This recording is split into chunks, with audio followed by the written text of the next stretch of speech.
السلام علیکم، welcome to my channel. تو اس ویڈیو میں آپ کو ایک بادشاہ کا، ایک آدمی کا ایک قصہ سنانے لگا ہوں، جس سے آپ کو یہ اندازہ ہوگا کہ کون اچھا ہے کون برا ہے۔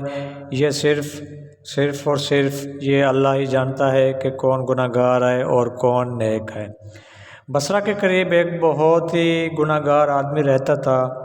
وہ جب فوت ہوا تو اس کا جنازہ اتنی دور تھا کہ کسی کو ہاتھ لگانے کی ہمت بھی نہیں ہوئی۔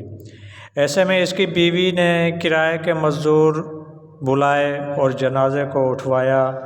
جنازے کو قبرستان کی طرف لے گئے۔ قبرستان کے قریب پہاڑوں میں ایک بزرگ رہتا تھا اور وہ اپنی عبادت میں مشہور تھا کہ وہ نیک آدمی ہے۔ جنازہ اٹھانے سے پہلے وہ جنازہ پڑھنے کا انتظار کر رہا تھا، وہی بزرگ۔ جب اس بزرگ کے جنازے کی خبر پہنچی تو لوگ اکٹھے ہونے لگے اور اس بزرگ کی پیروی کرتے ہوئے نماز جنازہ پڑھا۔ زید کی اس حرکت پر لوگ بہت حیران ہوئے۔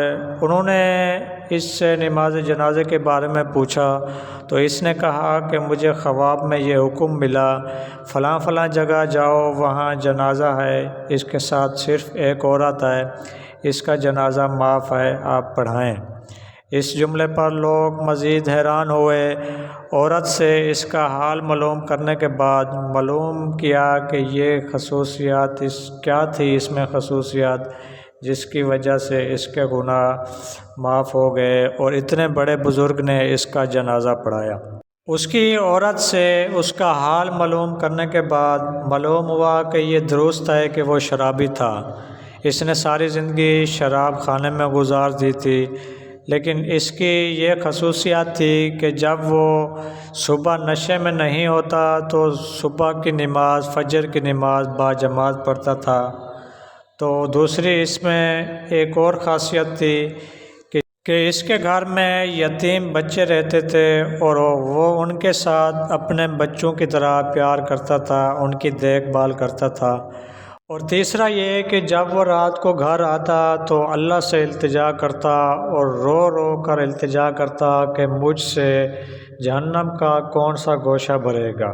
جب یہ راز کھلا تو زید وہ بزرگ وہاں سے چلا گیا۔ تو اس سے ہمیں یہ سبق ملتا ہے کہ کون بدکار ہے کون گناہ گار ہے، یہ صرف اللہ ہی جانتا ہے۔